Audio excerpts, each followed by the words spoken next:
Welcome back, everyone, to what is our last full session, a panel conversation entitled Moving Fast and Not Breaking Things.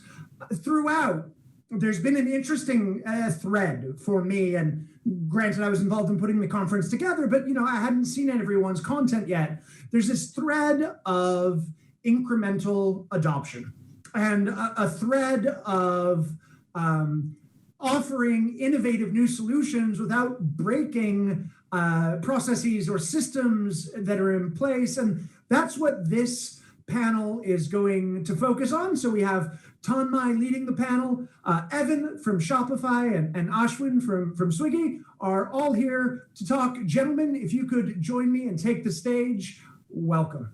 Hey, everybody. Hi, Evan. Hi, Ashwin. Thanks so much for being here. And like Tyler said, this is moving fast and not breaking things, which is a little bit of a wordplay on move fast and break things, which was/is apparently Facebook's kind of internal cultural motto, which is a little bit of a play because GraphQL also originated at Facebook. And so we're calling this moving fast and not breaking things because in an enterprise environment, if you break things, your job gets broken or worse things happen. But breaking things is not a joke. Listen, nobody jokes about breaking things. You shouldn't joke about breaking anything. But that said, thank you so much, Evan and Ashwin, for being here. Would love to perhaps start off with just a few brief introductions in, tell us a little bit about yourself, of course, your GraphQL journey, and a little bit about if you can set the context of work, the applications, the APIs, and the organization, and give us a little bit of context there. That would be also super helpful as we kind of dive in. Evan, would you like to kick things off? Of course. Hi, my name is Evan. I'm a developer lead at Shopify. I lead the team that Shopify right now is calling the API patterns team, which means that we work a lot with our GraphQL infrastructure, best practices, and tooling. Shopify's GraphQL journey is kind of interesting. We started a number of years ago now, specifically for our mobile application that we were building. And I'll keep this version of it short, but basically we built it for the mobile app, and that was really successful, and it's just kind of grown and grown and grown from there. Got it. No, super helpful. Makes sense. Ashwin? Yeah, this is Ashwin. I work at new initiatives at Swiggy. If for people tuning in not from India, Swiggy is India's largest food delivery company. We've actually gone beyond food now as well. And at Swiggy, I work on essentially bringing new ideas to market. Whenever there's a new idea, I kind of help, decide the technology, decide the product, bring it to market, and then obviously scale it up, right? In fact, for the purpose of this conference, I've also spoken to some engineers from the main Swiggy team who are responsible for our 500 million orders a year. So I can share some insights there as well. That's awesome. That's great. And so it's kind of great to be in conversation with folks from kind of these two organizations, right, where this very transactional applications, very transactional businesses, right? There's lots of by transactional, I mean, culturally transactional, but transactional meaning, there's lots of transactions that happen. There's lots of rights. There's a lot of it's a fairly critical, financially critical transaction that also happen through the platform. And that's always very interesting to hear about, especially in the context of GraphQL. And of course, at scale. I think to maybe kind of start things off a little bit in the context that Evan you already shared.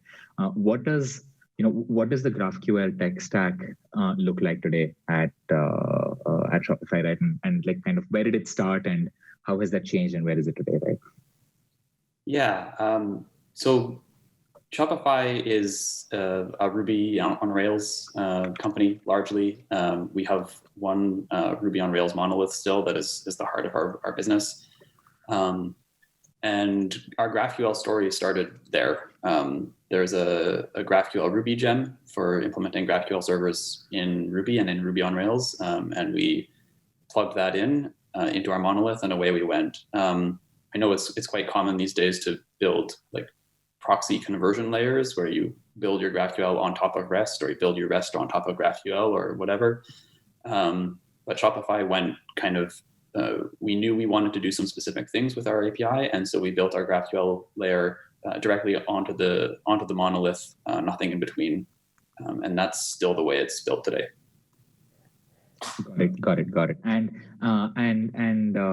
what was that kind of like early adoption motion like, right? In terms of like how it's a complex new addition, right, to the stack, right? What was that early adoption, right? Like from the first pain point that had to be solved, that had to be proven out, the other kind of operational concerns with like, now we have a GraphQL API in production and other things need to happen, to then starting to roll out. And now, if I'm not wrong, there's a public API which is powered by GraphQL as well, right? From what probably started as an internal API. What does that journey look like? And of course, the more details you go into, the more meat there is for everybody. So would love to hear kind of what that journey was like. Yeah, for sure. We actually have two public GraphQL APIs now. One facing towards for our storefront functionality, and one kind of inward facing for our admin and back office functionality. Shopify's GraphQL adoption, it was almost an accident. That's not really literally true, but we were our main project that I was involved in back in 2015 was actually not a GraphQL project at all. It was a mobile project. We were looking at options for rewriting a particular mobile application. One of the options that we evaluated at that point was React Native, which is the mobile native version of the React framework. And of course, that is very heavily tied into GraphQL. So we evaluated React Native.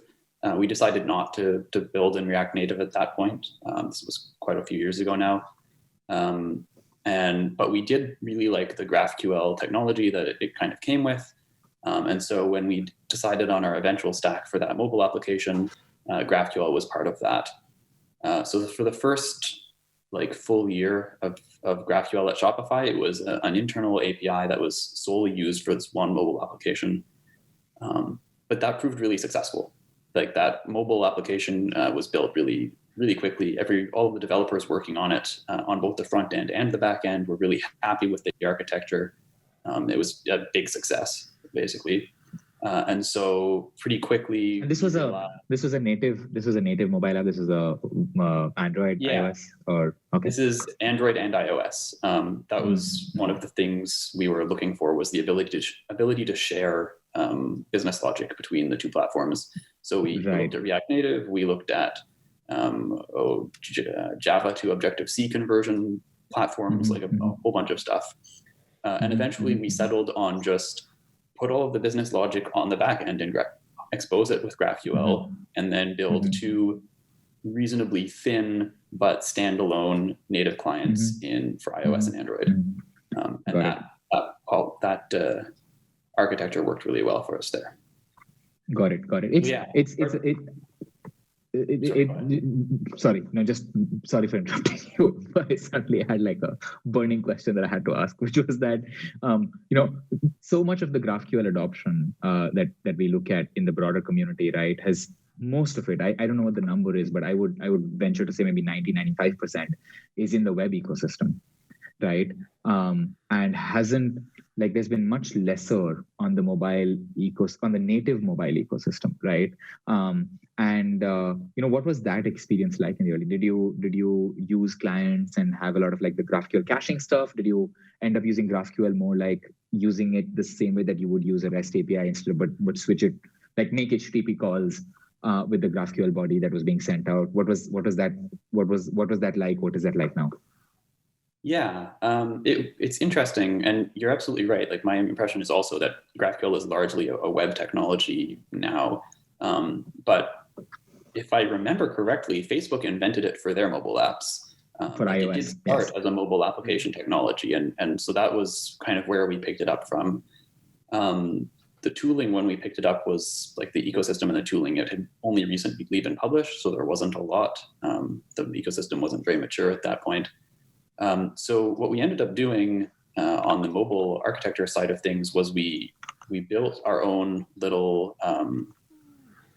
It was in Java still because Kotlin didn't exist yet. Built our own little model generator for the mobile apps, and built kind of almost a React clone on top of the Android fragment models. Like this is getting deeper into the how mobile apps are built, which I don't really want to don't think is super relevant. But yeah, we ended up building our own little system for composing queries and matching query fragments up with their relevant views. And I haven't worked on that application in a couple of years, but as far as I know, that's still in place. That's amazing. I think that's critical, right? Like to get that fragment experience working properly is nice. It's especially if you build that GraphQL client early, that makes a lot of sense. But sorry to interrupt you. Go on. Yeah, where was I? The mobile app was really successful. We built GraphQL for that. That application was really, really successful. Everybody enjoyed working on it, and it shipped on time and with all of the features we wanted. So then GraphQL, we knew we had a hit on our hands. Basically, we knew GraphQL could solve a lot of other problems we were facing. So a bunch of other stuff started happening, and this is where the story gets a little harder to tell because Shopify is a big company, and so it's like a lot of stuff started happening in parallel. In the past couple of years, we've rewritten our main web application in React as well, so that's also powered by that same GraphQL API now. At some point, I want to say late 2016 or early 2017, we published our first public GraphQL API. So that was our storefront API, which is it's not our main integration API. It doesn't have a REST equivalent. It was a new API we were experimenting with at that point.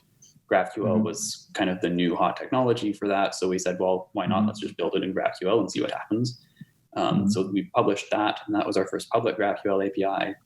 And then about a year later, we took the internal API that had been used for the mobile apps and had been growing and being used more and more internally at that point, and published that as a public beta as well, which is our admin GraphQL API.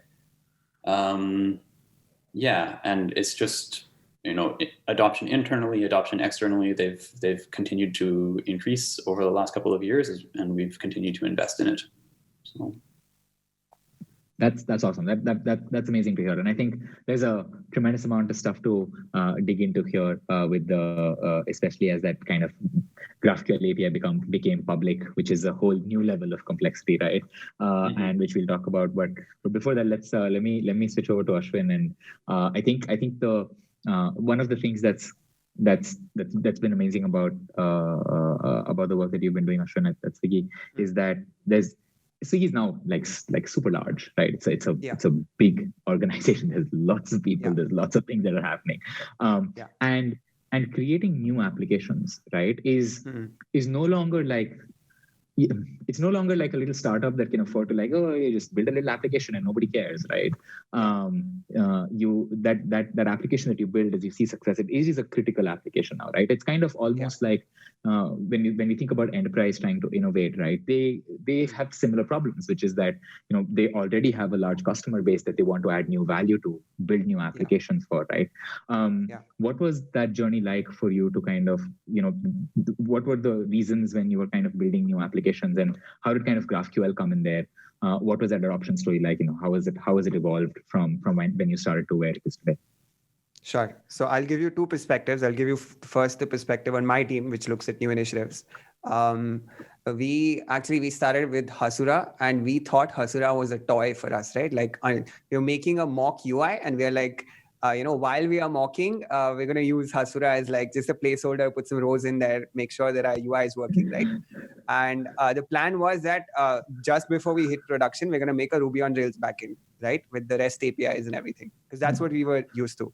And at some point, I think our deadlines kept approaching. I think it was like 10 days left for launch. And we're like, server's not been coded yet. I think someone just suggested that, we already kind of have a server. Like, let's just stick to this, right? Let's just add some permission rules and we're good to go. And I think that's when we realized kind of the potential for the first time as a new initiative team, right? Saying that, this actually made our life so much easier that we didn't even realize that it was happening in the background. Now, to address the point you mentioned, right? For a company like Swiggy, there's a lot of reputational risk with releasing a new product, right? As soon as we release it, there are, a bunch of users come in and they expect the same, kind of experience that they have in the main app, right? And the main app is taking 6 years to build. So, we either, move slower or we risk kind of hurting that brand value that we've created, right? So in many cases, my team is actually like, let's just launch it without the Swiggy name, right? Let's just stealth launch it, get some early feedback before we polish the product. Put our name on it. Polish the product, yeah. Now a slightly different perspective is what the Swiggy main team does, right? So there, the GraphQL adoption journey started when the idea was, so we have 10,000 service agents. These are customer care agents that reply when you text saying that, hey, where's my order? Or, the food's not appropriate, whatever, right? You just text one of these 10,000 people. And these people have a dashboard where they look at your account, right? Your customer. Right. And this dashboard was running on long polling for the past 3 years. So every 30 seconds, the page would refresh. Right, with the latest information about your order. Now, even the customer care person would be in the middle of typing a message to you and the page would refresh, right? And this was happening for 3 years. And at some point said, hey, we need to improve this. We need to improve this page. And they decided to make a one view where all the customer information would be visible without a refresh, and it would be like Ajax or something, right? And that's when they realized that they need to connect 160 microservices and pull data from 160 services to show that one dashboard, right? And at that point, someone's like, there's no way we're using REST for this, right? And that's when they kind of recommended, hey, let's, it's a tip, a tip in the water, like, hey, let's use GraphQL for this one function, right? And even though it's GraphQL for the front end, in the back, it's still REST, right? In the back, it's still REST. But at least when it comes to coding that front end, it's completely GraphQL. And then after that, it's like the journey starts, right? You realize the potential that, hey, if we can compress 160 services into one UI, then what else can we do? No, that makes a lot of sense. That makes a lot of sense. And the way that developers kind of think now that they have GraphQL when they're building applications, right? Has their mentality changed? Like how the way they think about what their expectations are from backend or from the API? Like how has that evolved? Has that changed, or is it still so early in the journey that people are largely thinking about, it's just an API call? No, I think it's changed significantly, actually. So I was speaking to Abhay, shout out to Abhay. He helped me get a lot of these insights. He said that they don't even think about backends as such anymore, right? Even product folks, they talk about the front end. Hey, what is the consumer journey? And very little of backend features in that conversation, right? So even when we're giving estimates, product folks give estimates, hey, this feature is going to launch in 3 weeks. It's mostly driven by the front end, right? So it becomes really important that whatever backend you have already is very adaptable to what you do in the front end tomorrow. And that is where GraphQL kind of shines, where you don't budget time for it, but it's still there. It's like your endpoints are still there. You can still get all the data you want and mix and match it to make your front end kind of work. So I think our relationship with the backend has changed as a company. Got it. No, that's awesome, right? That makes a lot of sense. And it's like this movement that's happening everywhere, which is I think which has been the movement from like the very beginning of software, right? Is to empower the people who are closest to the users, right? Yeah. That's the most important thing. You need to empower the developers who are closest to the users who are actually building stuff and adding value, right? Yeah. And to me, that's one of the best things, right? Where GraphQL is kind of like, it's forcing that conversation of saying, listen, these people don't care. They want what is the most enabling for them to build applications that is fast, because that is what we're finally building at the end of the day as a business, right? And GraphQL helps make that conversation happen, right? And that makes a lot of sense. But these are internal APIs, right? And I think going back to kind of where we left off with Evan, which is that these internal APIs that kind of started off, then gradually became public APIs, right? What were the challenges in the thought process of gradually moving towards a public GraphQL API, right? Like how did you build the internal confidence that, you know what, we're going to go for a public API, we're going to be able to maintain it. Are we going to do a sandbox release of the API, keep it in beta for a while, and then roll it back if it becomes too complicated? What were the first few steps in making that API public, like, Evan? Yeah. Well, as I mentioned, Shopify was kind of lucky, I guess, that we had a public API that we wanted to create kind of from scratch, right at the right time with our storefront API. So we had built one internal GraphQL API already at that point, and we'd had success with that. And we knew like this API is going to be public from the get-go, but it's a completely new schema. So we were able to do everything kind of right the first time, or at least as much as we knew what was right at that point. But in terms of like, we made sure that all of the fields were documented, made sure that it had proper caching and proper throttling and all of these other, all of the things that they're important for a private API as well, but you can often get away with it. Yes, or not at all for a private API, whereas they're very important for a public API. So we launched that, and like that was, again, because this is kind of a secondary API, or at least it's not like the big one for us. It was a good proving ground as well, because it didn't receive as much traffic initially, and so we had a little time to iterate on that.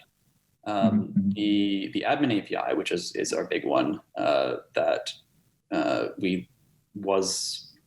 grew out of the mobile API, and we made public a couple of years later. That was much more of a process to make public. Obviously, we had to go through all of the fields and make sure all of the public fields had descriptions. We had to go through all of our fields and decide, like, is this a field that we want to keep internal, or is this a field that we want to make available to third-party applications? Because obviously there are parts of the API that are still only available to Shopify built applications, like that mobile app. Right. And we had to go to like throttling. We had a rate limiting system in place already, but it was fairly basic and mostly to protect the platform in case of something weird happening. It wasn't at that point robust to the kind of attacks that are possible when you make an API actually public. So we had to go and replace that. It was, there was a lot of work involved. We were careful with it. We launched it as a public beta for about 8 or 9 months, I think, before we were confident that, like, okay, this is working. People are using it. Like, we can take the beta label off. That's awesome. That makes sense. And now, again, in the spirit of not breaking things, right? Like, this is a public facing developer API, right? So there's the GraphQL and REST API have to kind of coexist, right? How does that part of it work, right? Like, because what is the feedback from the developer community been with the GraphQL API, the REST API? How is the usage been? How is the usage scaling up on both of those APIs? And how are you kind of maintaining two APIs, right? I'm sure it's very hard to kind of say no more REST API, right? It's just not going to work for so many people who depend on that REST API. So how are you handling that? And what is that like? Yeah. It's definitely there's a couple of fine lines to walk. Obviously, Shopify has had a REST API since before I started working there. I want to say like 2009 or thereabouts. So like a very long time. There are a lot of existing applications built on top of this REST API. A lot of existing developers in our ecosystem who have been using this API for more than a decade and like are not, particularly interested in changing. No matter what the shiny new thing of the week is. So obviously that REST API hasn't gone anywhere. We're maintaining it beside our GraphQL API right now, and we will continue to do so. And obviously also like those developers are still working on the API. So, not every new application is going to be built in GraphQL either, because people have tool chains and stacks that they've already built. Like they're just going to keep using that. And that's, we prefer people to use GraphQL. We're upfront about that in our documentation, I think. But, REST exists, and it's a real technology that we can't just ignore. Got it. Has it been particularly challenging maintaining both the APIs? Is there any advice that you'd give to people when they think about like, I have a GraphQL API and a REST API and they're simultaneously kind of there? Yeah, it's been it's been a challenge to maintain both at times. Not as much as I was afraid of, honestly, going into it. Part of it is that our GraphQL API, as much as the GraphQL API is public and like public applications use it, it's like that's the tip of the iceberg. The vast majority of that API is still internal only and is used to power our web admin and our mobile admins and all of our other internal applications. So a lot of the work that actually happens in the GraphQL API doesn't need to be duplicated into REST, because REST is purely an external API and doesn't power anything anymore. Right.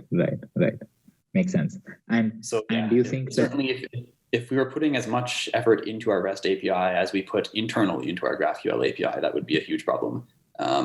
But most of it you never see in either.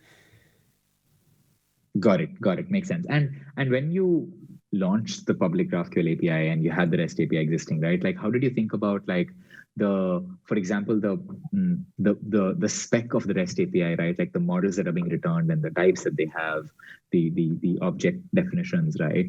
The names of the attributes that you use, right? And the public GraphQL API,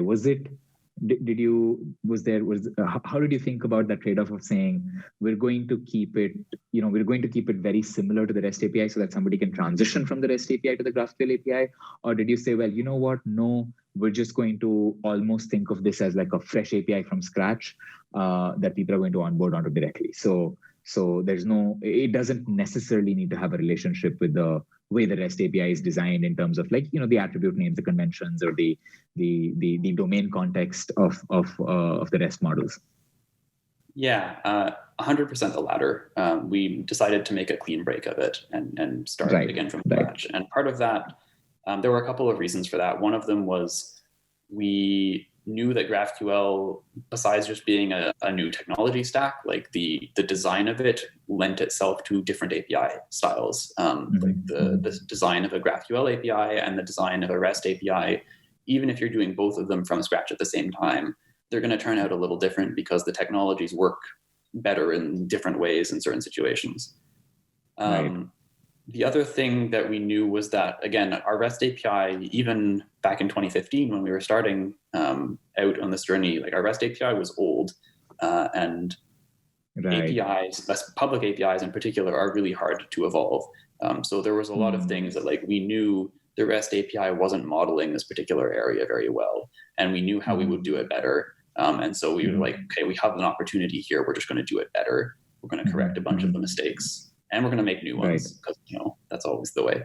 But that makes sense. For the new applications that you've been building, Ashwin, right? Like, what has like the result been, right? And is like, do you think it's been like we've been able to move fast? What's the ROI kind of been like in the applications that you have and for the stack that you have, right? How has that changed since? When was the first app launched? I think was it about a year ago? Yeah, about a year ago. Okay. Yeah. How has that been? What's the ROI on being able to move fast? Sure. So when Swiggy used to launch products, it would take us maybe 18 to 24 months to go from idea to app in the market, right? And like at least half of this time would be in app development, right? We would want to get things right the first time. And as you mentioned, last year is when we first launched my particular project. And since then, we've released 3 apps, right? Now, the thing is, when you're releasing a completely new product, there's a PMF journey, right? It's not like you launch and you have product market fit on day one, right? You have to iterate. Right. earlier it used to be that we were so afraid because our investment was so massive, like 24 months to release a product, that we have to get it right the first time or it gets scrapped, right? Company has to keep moving forward. Whereas now we honestly surprised ourselves saying that, hey, in 3 months, we can actually build out a new application. In fact, it's now down to 45 days because we've been doing it for so long, that we are less afraid of taking risk, right? So we are trying out more experimental ideas, which feel, for a company of our size, being nimble is very important. Although, we are leaders in the space we are in. There's constantly, startups getting created because they see that there's so much value already in the system, right? And we kind of on our feet. And I think these technologies give us the room to take risk. That is actually a tremendously, I think, important point, right? It's like I don't remember where I read this, where they say that like once you as a startup, right? As a startup, like if you're building something and once you slow down. It's really hard to pick speed up again after you slow down, because from a cultural and process and engineering culture point of view, the new pace gets set. So forcing the entire organization to change its pace is completely non-trivial, right? It's very, very hard, right? So once that culture has set in of saying that, we're shipping, like it takes time to ship, right? It takes 1.5, 2 years to ship. It's really hard to move from there to a place where you're now shipping in 45 days. That's ridiculous, right? And that creates a big shift in the minds of developers and leadership and everyone, right?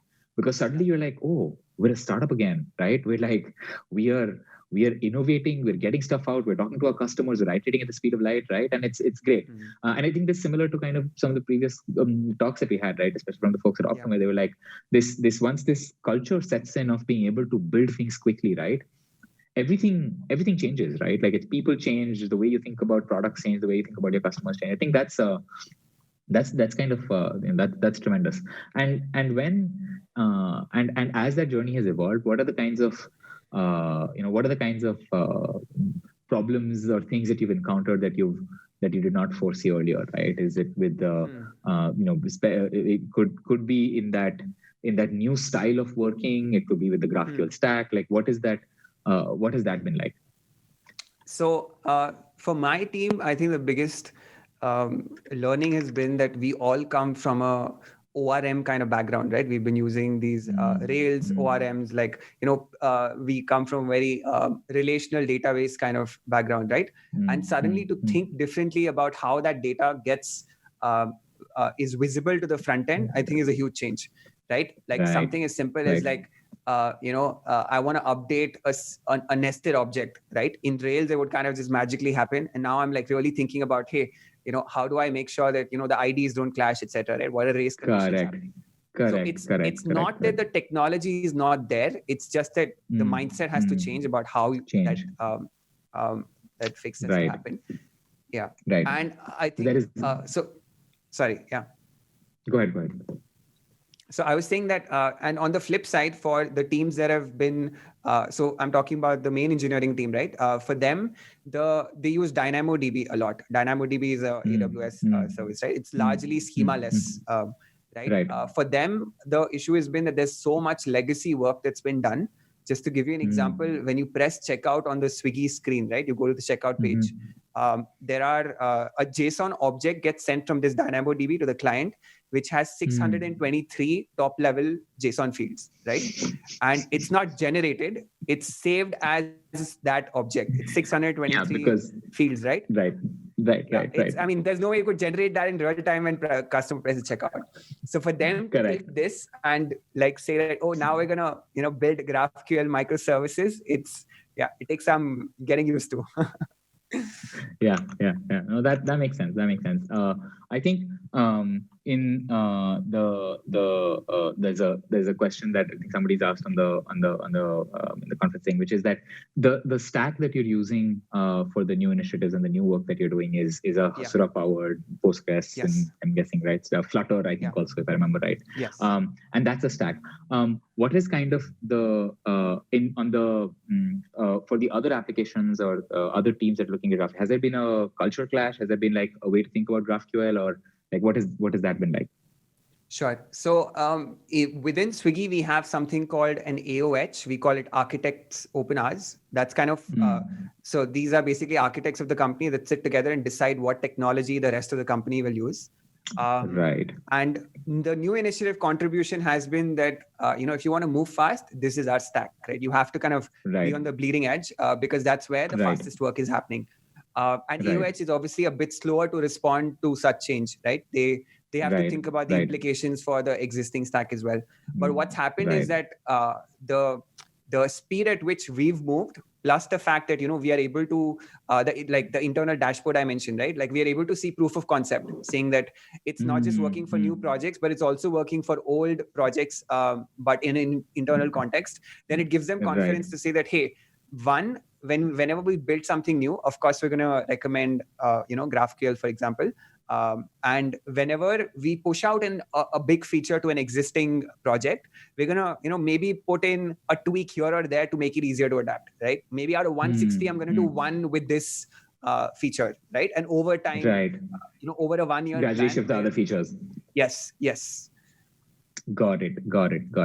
That's awesome. That makes sense. Makes sense. And I think when this in kind of taking that same question back to you, Evan, which is that what are the problems with GraphQL that have come up over the last few years? I think if I remember right, you were one of the earliest folks to kind of start with GraphQL, right? When did it start? Like 2016, 2015 almost? So we started playing with GraphQL in 2015, in the middle of 2015, and we had launched it to production internally by 2016. I don't remember exactly when Facebook open sourced it, but it was It was maybe a year or so before that, if that. Right. And what are the kinds of problems that have come up over the last few years that you did not foresee, and that now in hindsight you're like, upfront, if you're getting into this, these are the things that we need to have clearly thought about before, so that the adoption and the journey is a little bit smoother?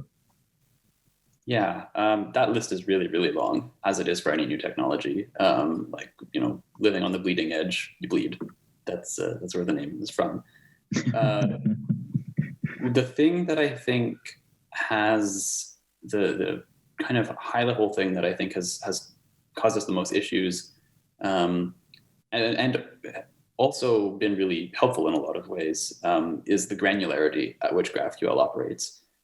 So for REST endpoints and REST APIs, everything is at the endpoint level.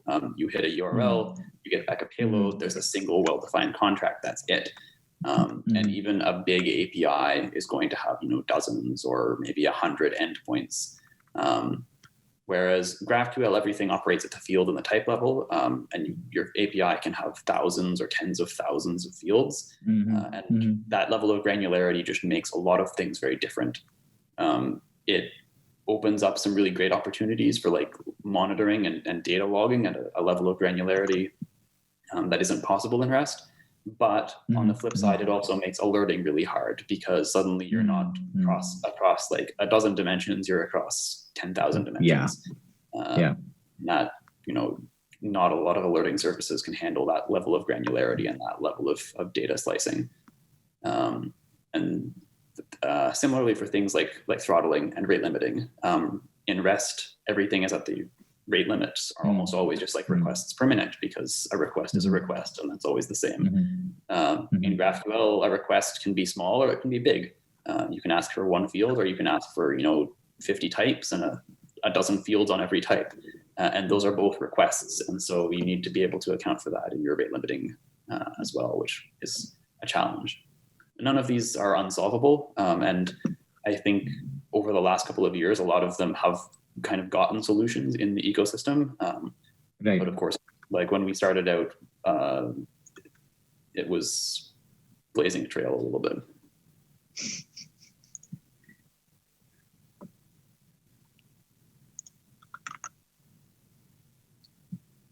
Wait. Okay, cool. Sorry, I had a brief internet boo boo. No, that makes a lot of sense. Thanks, Evan. And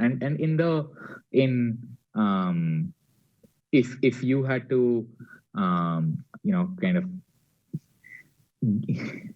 give advice to somebody, right, that is getting started on this kind of GraphQL journey today, that they're thinking about, or maybe to yourself in the past, right? Like, what are the things that you would try to have sorted up front before getting into it, apart from like some of the things that you mentioned in terms of like thinking about design, or in terms of rolling out, and some of those other aspects which are maybe not necessarily building the GraphQL API itself, but like other portions of whether it's to do with socializing it, or taking it to stakeholders, or thinking more about documentation and stuff like that. Are there things on that front? Yeah, it's interesting because the ecosystem is so much more mature now. Starting out with GraphQL today is wildly different than starting out with GraphQL a couple of years ago. Right. There's internal stuff around stakeholders and getting adoption internally for a new technology that I think we've already talked about, and like is the same for a lot of new technologies, whether it's GraphQL or something else. For GraphQL in particular, I think the thing that stands out to me is two things. The first is that it takes a little more setup compared to REST. Like, you can spin up a new REST endpoint in an existing application in like 10 seconds in most languages, because that technology is well-defined, very simple. There's not a lot to it, and it will just kind of do the right thing. GraphQL takes more setup than that. Not a lot. Like, you can spin up a solid GraphQL endpoint with a good schema and tooling and linting and all of this other stuff in a day or two with the right libraries and everything now. But it's a little bit more work. And so that's, that means that there are some use cases where it's not worth it. And that's totally fair. The other thing I'd mention is the scale, which is kind of the flip side of that same point, which is that GraphQL scales so much better than REST when your domain model is big.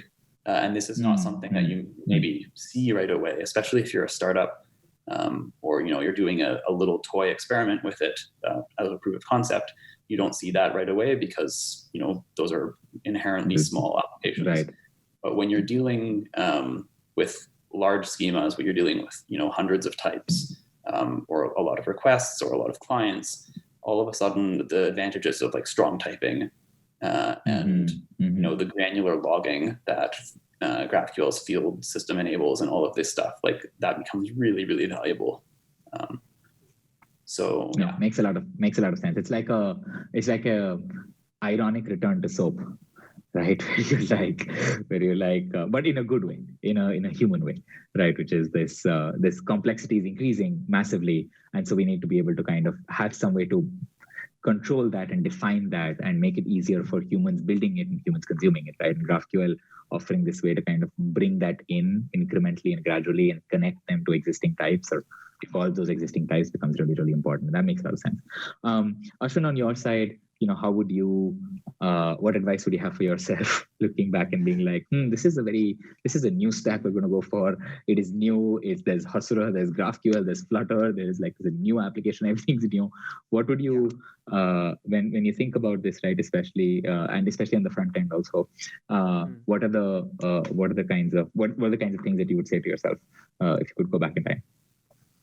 I think the first thing I would say is that take the technology seriously, because I didn't earlier, right? I really thought it was just a placeholder. I'm like, REST is where, like serious stuff happens. So like after we're done, we're going to go back to REST. But I think that's one thing, is that I would look at the technology seriously, because it's, I think Hasura has, for example, changed the way we look at backends, me personally for sure, right?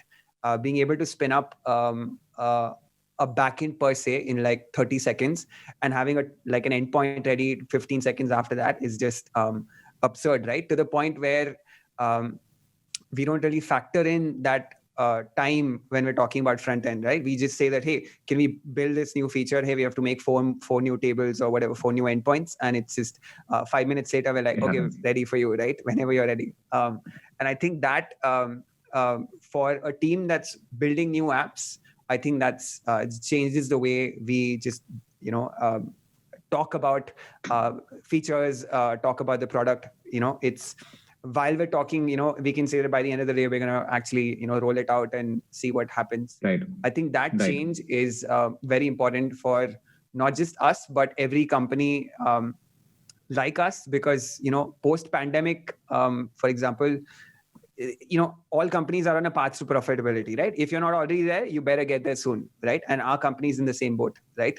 So keeping a new initiative alive is as much about lobbying the right stakeholders as it is about, building solutions for Right. problems that exist in the world. And a part of that Right. lobbying has to be that we can do more with less, right? And I think GraphQL and Right. Hasura technologies like that function into that argument, saying that, even though we are on a path to profitability, we can't stop innovating. And the justification is that we can do it with a lot less resources than we were doing earlier. Correct.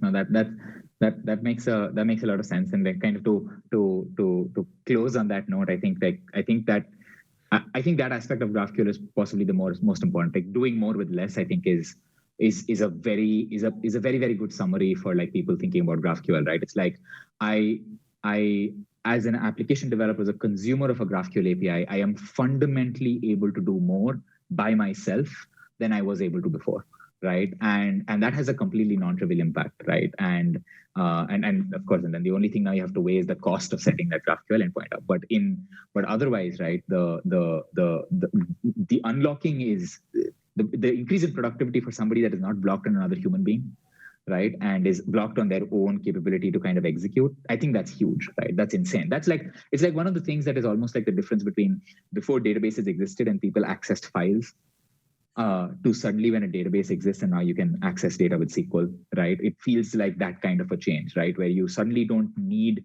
to know about file systems and access files, right? You can just be like, I have to build stuff, so I will build stuff, and I will get stuff done, right? I think that aspect of GraphQL is amazing. We're done with our time here. This was amazing, folks. If you're if you're open to it, please do let people know on Twitter and say hi so that they can reach out to you and ask you any questions if they have any, and that would be great. And thank you so much for being here. Thank you so much for spending time with us. And Ashwin, I know it's super late for you. Thanks again for taking the time. Yeah, thanks a lot. All right. See you guys. Bye. Bye. Thanks, Evan. Thanks.